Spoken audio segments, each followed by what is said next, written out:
Ça pourrait être la première sensation de ce mercato hivernal, même pas encore commencé, d'ailleurs. Ayoub Boadi, 18 ans, le Lillois, pourrait rejoindre les rangs du Paris Saint-Germain dès cet hiver. Après Lucas Chevalier, l'été dernier, un deuxième Lillois pourrait rejoindre le Paris Saint-Germain. On va en discuter et pour m'accompagner aujourd'hui, on a Kev et Elias. Comment ça va les gars? Ça va nickel. On a parlé quand même sur le podcast de mercredi de pas mal C'est ça? de possibilités et de voir en fait ce que le PSG devrait, aurait pu ou fera. Donc Ouais, on a une nouvelle qui est quand même assez intéressante qu'on va voilà. dévoiler et je laisse la main à Elias Exactement. maintenant. On va la traiter.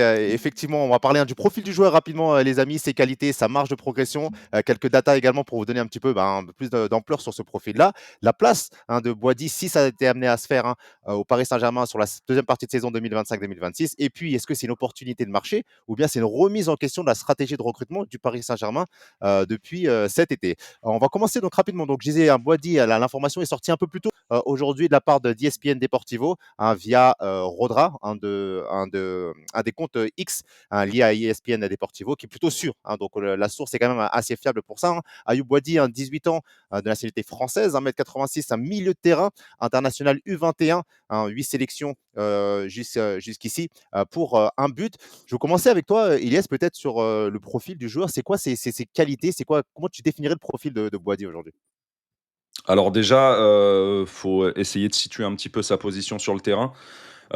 C'est un milieu qui est considéré comme un box to box, mais Mhm. je le vois et je l'entends pas forcément de cette manière.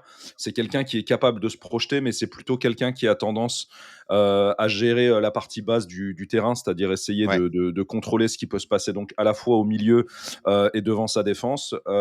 C'est un joueur qui au-delà de tout le bagage et de tout l'aspect technique lié au rapport au ballon et au terrain, c'est un joueur qui a la tête extrêmement bien faite. Et on ouais. sait que c'est quelque chose qui compte dans le récent recrutement du PSG. Parce que Mm. s'il y a bien un dénominateur commun en fait, entre tous les jeunes qu'on a recrutés ces 2 dernières années, ou ceux qu'on a voulu intégrer de par l'académie, c'est que c'est dans leur grande majorité des joueurs qui ont la tête très bien faite. Ouais. Des joueurs au comportement, à l'éthique, mais aussi à l'entourage irréprochable. Donc ça, c'est des choses qui comptent également pour le PSG. Et après, il y a quelque chose qui coule de source. Enfin, à partir du moment où tu as un jeune milieu de terrain qui, selon l'Observatoire du football, est considéré dans sa tranche d'âge comme un des meilleurs milieux de terrain de sa génération actuellement, Ouais. si tu l'as en fait sous tes yeux, tu te dois de le faire. Enfin, à l'image un petit peu de son ex-coéquipier qui était Lucas Chevalier. Et Mm. après, bah, évidemment, ce qu'il y a de très intéressant, c'est qu'on n'a pas vraiment de backup direct à un joueur qui joue énormément et qui est notre meilleur milieu de terrain et peut-être le meilleur milieu du monde qui est Vitinha.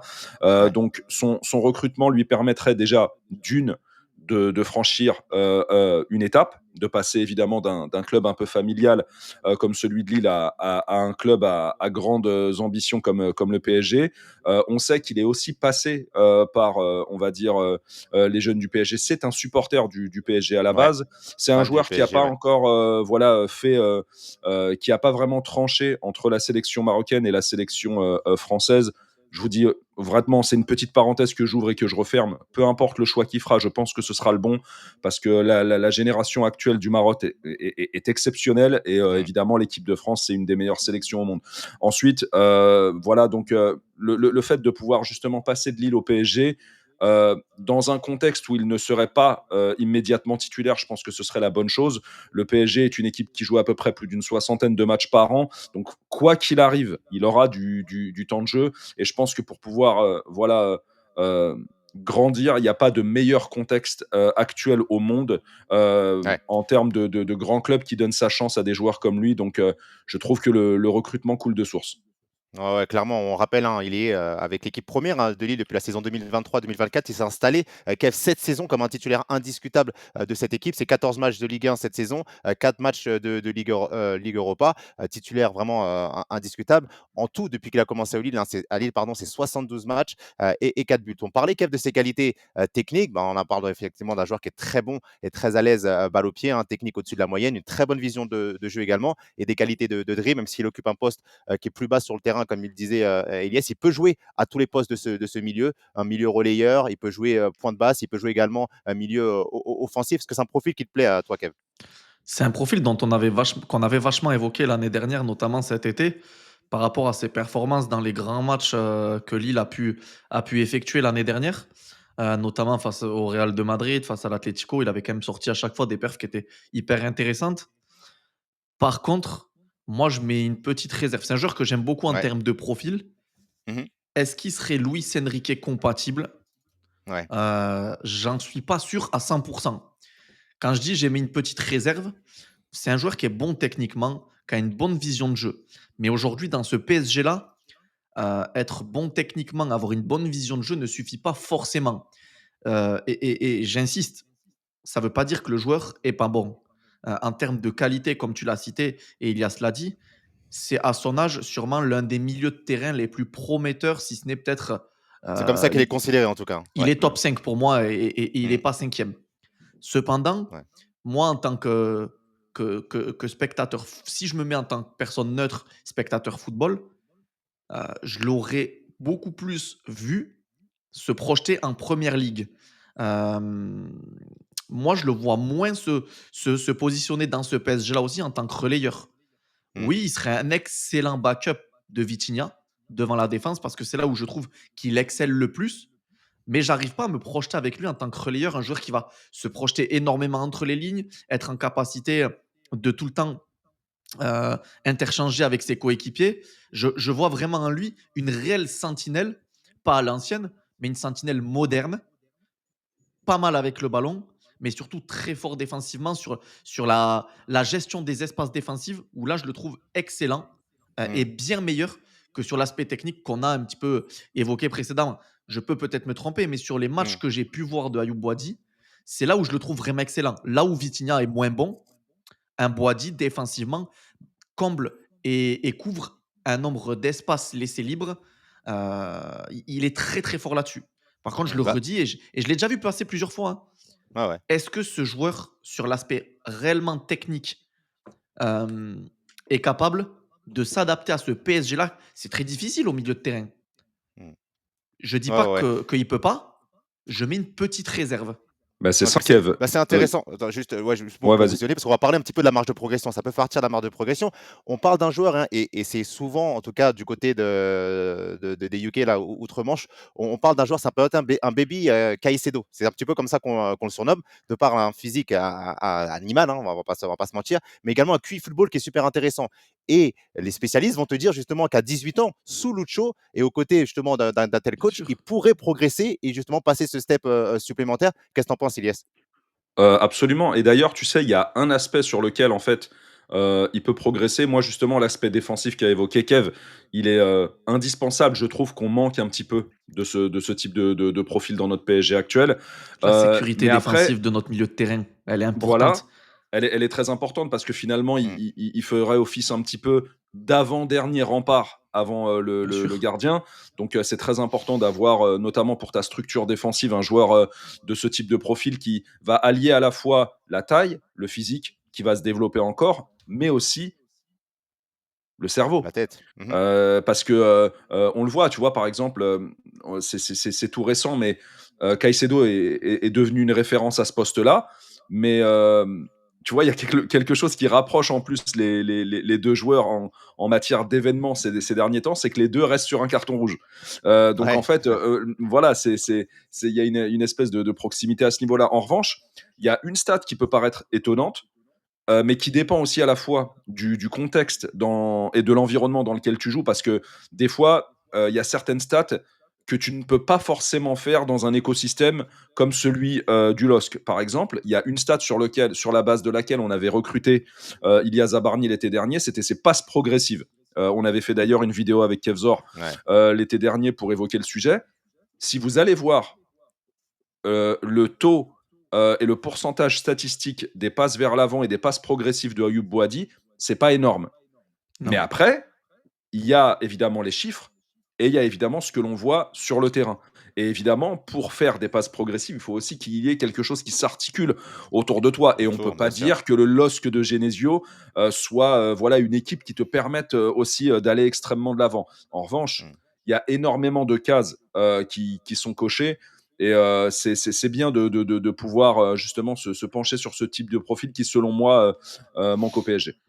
Ouais, effectivement, hein, Kev, on le disait, hein, la progression possible avec sous Luis Enrique. De toute façon, lorsque le PSG se penche sur un joueur, peu importe le joueur, c'est que forcément c'est validé par Luis Enrique et qu'il y voit également les qualités pour pouvoir progresser. Qu'est-ce que tu en penses? Mais de toute façon, on sait pertinemment que Luis Campos est quelqu'un qui s'axe sur son recrutement ou sur les potentielles cibles énormément sur la data, Ouais, avant d'aller, réellement, scouter le joueur. Donc je pense que c'est un profil qui est validé et que, bien entendu, en dehors des petites choses que j'attends de lui, mmh, heu, que je valide également, fortement même. C'est un profil de joueur que j'aime beaucoup, ouais, qui est très, très intéressant et qui a voilà, j'avais mis une petite réserve, mais cette réserve, elle a lieu avant une grosse marge de progression qu'il est en ouais, capacité de passer. Il y a un mmh, palier, voire plusieurs qu'il peut passer, et sa progression, elle ne peut être que positive sous Luis Enrique et dans cette équipe et dans ce PSG-là. ouais, Heu, je veux rebondir aussi sur ce que dit Ilias, parce qu'aujourd'hui, moi, ça me fatigue un petit peu ce football moderne et c'est là où je suis pas forcément d'accord avec, ce que fait Luis Campos avant d'aller observer des joueurs. Il y a que la data qui compte. Aujourd'hui, je vais même rajouter quelque chose à ce que disait, mon frérot Ilias, c'est: «Ouais, très bien les passes progressives, les ci, les ça». mmh, Moi, je suis fervent aujourd'hui de regarder le joueur. Pourquoi il y a pas de ouais. passe progressive? Quel est le Exactement. projet de jeu de l'équipe dans laquelle il évolue? C'est Quels sont l'environnement les complet qu'il faut prendre circuits en considération, ouais. voilà, quels sont les circuits de passe préférentiels que lui demande son coach? C'est-à-dire quand tu trouves, je te dis une bêtise, si Ayoub Boadi est trouvé dos au jeu et qu'on lui demande en une touche, de manière latérale, de trouver son latéral ou son ailier qui décroche et cetera, forcément, c'est pas une passe progressive. Donc dans tout type de projet de jeu et d'équipe, il y a des circuits de passe préférentiels et il y a des consignes qui sont Mmh, données à des joueurs de manière spécifique. Et donc, c'est pour ça que cette data, moi, elle me fatigue. Elle me fatigue même énormément. Euh, Ça veut dire globalement beaucoup de choses, mais ça veut aussi dire énormément de bêtises. ouais, Donc, En c'est fait, bien, elle est à la fois, importante, mais pas forcément mais elle est traître. déterminante. Mais oui, elle Voilà. est complètement. traître aussi. Ça Elle peut ça être peut pas traître, être exactement. une finalité Ouais, parce que je suis à peu près persuadé, tu sais, que dans ce type de stats, on peut aussi trouver, tu sais, des joueurs, obscurs qui jouent dans des toutes petites équipes. En fait, ouais, ça dépend d'énormément de choses. En fait, ce qui est bien sûr. important, c'est de regarder et d'observer le joueur. On parle quand même d'un joueur qui entame sa Il n'y a rien 3e de mieux saison que en les yeux, les pro. gars. Ouais, ouais, Voilà, et c'est un joueur qui a quand même, un peu à l'image de Warren Sougaltier, qui a commencé très très jeune, hein. Il a commencé Mhm. à l'âge de 16 ans. Je crois ouais, que il est même devenu le joueur le plus jeune de l'histoire de la Ligue 1 à fouler une pelouse. Et après, enfin, on parle d'un jeune qui a culminé avec quasi 2000 minutes engrangées l'année dernière. Cette année, il en est déjà à quasiment 1000. Il y a une campagne de Ligue des Champions, il y a des participations il est même à à des matchs de Coupe 1265 d'Europe. minutes, ouais. Mmh, Voilà, moi, c'est aussi tout ça que je regarde. Et à partir du moment où il a la confiance de ses entraîneurs, qu'il est appelé dans les sélections espoirs et que il figure bien dans tous ces matchs-là, moi, c'est forcément quelque chose qui m'intéresse parce que il y a aussi un autre révélateur, c'est que une fois qu'il sera entouré de joueurs, De très bons sans joueurs. vouloir faire offense, Benjamin André est un très très bon joueur, hein. Pour moi, c'est un ouais, joueur ouais, sous-coté de Ligue Sous-côté. 1. ouais. Mais une fois que tu vas combiner avec des joueurs comme Joao Neves, comme Vitinha, comme Fabien Ruiz, comme Warren, Même au Ça va comme niveau de sa Désiré progresser. Doué défense, éventuellement, Ouais, ça peut être un tremplin monumental pour le gamin. c'est un ouais, tout, le ouais, projet de Kev. jeu, pas que les milieux de terrain qui l'entourent, mais la sécurité dans laquelle tu évolues par rapport à tes défenseurs, tes latéraux, tes joueurs offensifs. Qu'est-ce qu'on va te demander de différent? Ouais, En fait, tout ça, c'est des éléments qui sont très, très, très, très importants et qu'il faut mettre en avant plutôt que pour moi la data. La data, c'est un bon petit élément de départ, ouais. mais je le redis et je réinsiste, il n'y a rien de mieux que d'observer un joueur visuellement en connaissant en amont le projet de jeu et ce qu'on demande aux joueurs dans cette équipe. Ouais, complètement et je pense que l'écosystème dans lequel il se retrouverait en passant au Paris Saint-Germain peut vraiment le faire, progresser Bien et je sûr. pense qu'il a toutes les qualités, pour ça. On parlait rapidement en 2 mots, hein, rapides les amis, sa place justement dans le Paris Saint-Germain 2025-2026, la deuxième partie de saison, s'il était amené à venir, parce que c'est ce qu'on dit, hein, qu'il signerait au Paris Saint-Germain, dès cet hiver. Alors est-ce qu'il viendrait tout de suite? Est-ce qu'il serait laissé en prêt à Lille? On ne sait pas, mais si jamais il était amené à venir, quelle place il aurait dans ce Paris Saint-Germain-là? Est-ce qu'il rentrerait dans une sorte de rotation? Parce qu'on est déjà bien fourni avec nos 3 titulaires. Qu'est-ce que tu en penses, Ilias? Ah bah moi pour, enfin je pense que c'est très facile à deviner, dans le sens où s'il vient, comme je le disais tout à l'heure, il deviendrait le premier backup de Vitinha ou d'un des autres joueurs du milieu, Ouais, parce qu'on sait que euh, être le backup de Vitinha, ça ne veut pas dire non plus être interdit de jouer avec. Parce bien qu'en sûr. fonction des matchs, du turnover, des suspensions, des blessures, tu peux aussi être amené à jouer avec Vitinha, et c'est Mm. quelque chose qui pourrait même avoir lieu de manière fréquente. Mais disons que c'est important en fait de pouvoir aussi élever notre niveau plancher avec des joueurs de qualité qui sortent du banc. Mais attention, Ayoub Bouadine est un joueur qui n'est pas non plus totalement terminé. Il Exactement. y a aussi une considération à prendre en compte, et elle vaut Ouais, d'où aussi ma pour son question. Ouais. ancien coéquipier Lucas Chevalier. Passer du LOSC au PSG, c'est une toute autre histoire. Il peut avoir tout le bagage technique du monde. Mm. Ça ne veut pas dire voilà, que ses premières minutes, ce sera Neymar en 2017 au Roudourou. Ouais. Si, si, Ça, ses Ouais, ouais. dernières minutes aussi, hein. voilà, Ouais. c'est des choses qui vont C'est une nécessiter. réalité. En plus, Mm. il y a quelque chose de très cérébral dans ce que demande Luis Enrique, mais l'avantage, justement, et sans faire offense à d'autres joueurs, c'est que c'est un joueur qui a la tête très bien faite. Je sais que Ouais. ça rentre peut-être pas en considération, mais on parle quand même d'un joueur qui a eu une mention très bien à un bac S. Un bac S. Non, mais ça Euh, rentre en considération, clairement. moi, pour moi, enfin, c'est des choses qui peuvent et Après, qui doivent compter. Mais ce qui est Ouais. certain, c'est que moi, la place que je lui verrais, si j'utilise le conditionnel parce Ouais, que ouais. rien n'est fait, On est toujours sur du s'il conditionnel, était de toute amené façon. à rejoindre le PSG, que ce Mm. soit cet hiver ou l'été prochain, de toute façon, ce serait pour jouer majoritairement donc des matchs de Ligue 1, de Ouais. jouer des matchs de coupe, et éventuellement de rentrer en jeu dans des matchs de Ligue des Champions, ou si tu es Ouais. en bonne position, pourquoi pas d'être titulaire dans un match, par exemple, si par exemple l'année prochaine on est amené à avoir un tirage un peu plus clément et que tu te déplaces, je sais pas moi, à Bodo Glimt, au Kairat Almaty ou je ne sais où, évidemment qu'il peut être titulaire. Ouais. Kev, pour finir, ouais. bah, je vais faire un 2 mots du coup parce que mon frère Elias, il a fait 200 mots. Mais, Il en avait des choses à mais, dire, hein. mais non, non, non, après je le rejoins très sincèrement. C'est un joueur qui, comme tu l'as dit au conditionnel, s'il venait à rejoindre ce PSG-là, ne rentrerait pas en tant que titulaire. C'est un joueur qui est encore très jeune, qui a besoin de s'affirmer, qui a besoin d'apprendre, qui a besoin de progresser et qui va petit à petit rentrer dans l'équation. Mais c'est à lui aussi de se forger et de se faire une place dans ce PSG-là. Aujourd'hui, quand tu arrives au PSG, il y a une certaine concurrence. On l'a évoqué dans le podcast de mercredi. Pour moi, Ouais. il faut de la concurrence à tous les postes. Il en manque au milieu et devant. Et c'est aussi important pour les joueurs qui sont en place de ne pas s'asseoir sur leur laurier et de aussi se dire, il y a le petit jeune derrière moi qui veut prendre ma place. Donc, je suis obligé de me sortir un petit peu les doigts parce que sinon, c'est moi qui vais être à sa place sur le banc. Donc, ça, c'est des Mm. éléments qui sont aussi importants pour permettre à tout le monde voilà, d'élever leur niveau et leur plafond à chaque séance, à chaque match, etc. etc. Donc, ce serait pour moi une très bonne chose en espérant qu'il évolue vite Mm. sur les points que j'ai évoqués précédemment. Ce qu'il y a Ouais, ouais, il d'intéressant faut. aussi, les gars, c'est sa situation contractuelle. Dans C'est Ouais. un un an et demi. joueur qui est en fin de contrat d'ici 1 an et demi. C'est Donc ça, je crois, concrètement, 30 juin 2027. Ouais. Mm. tout à l'heure en introduction, Soupan, tu parlais d'opportunités. Je pense que c'est un Ouais. mix de C'était tout le dernier ça. point que je voulais Il y a, aborder rapidement. Ouais. voilà, il y a à la fois les besoins, il y a à la fois la situation contractuelle, Mm. éventuellement un prix intéressant sur un joueur de Ligue 1, et aussi autre chose. On l'a pas mentionné, mais il est franco-marocain. Et le fait, justement, entre Formé en guillemets, de France. franciser Ouais. ce PSG est une des données qui est mise en avant par Luis Campos. Donc tout ça, c'est des choses qui rentrent aussi en ligne de compte. Ouais, Il c'est n'y a pas de 47 prix. matchs quand même de Ligue 1 également déjà, donc il y a la connaissance aussi de la Ligue 1, dont une saison, cette saison en tout cas, où il est vraiment titulaire indiscutable. Kev, ouais, opportunité de marché, toi, ou pas? Bien sûr, opportunité de marché. Moi, quand je disais que je voulais pas recruter de joueurs qui n'avaient pas le niveau de s'imposer sur du moyen à long terme, c'est pas ce type de joueur dont je parlais. Donc oui, Ouais. je pensais pas qu'Ayou Boadi pouvait venir à partir cet hiver. Si c'est le cas, c'est une opportunité qu'on doit absolument aller chercher. Ce que j'étais en train de regarder, c'est que y a aucun tarif qui est en train de sortir. Donc voilà, je pense que ça sera aux alentours, pour moi, des 45-50 millions Ouais. d'euros. Pour moi, il ira pas en dessous des 50 millions d'euros, hein. Mm. En fonction d'eux, au moins, on mettra bien le LOSC après Ouais, Chevalier, quoi. Bah, c'est c'est clair. important, Bon, tu sais, moi, pour moi, vous savez, les gars, je vais vous dire un truc. Aussi sûr que ça a été le cas pour rabibocher un petit peu, on va dire, notre relation avec le Stade Rennais, qui était un petit peu particulière au moment où Leonardo s'était intéressé à Eduardo Camavinga. Je pense que vous vous en souvenez. Visiblement, on nous avait, on va dire, dressé un prix qui était délirant à l'époque. Finalement, il Mm. avait rejoint le Real pour à peu près 30-35 millions d'euros. une somme qu'on aurait pu mettre.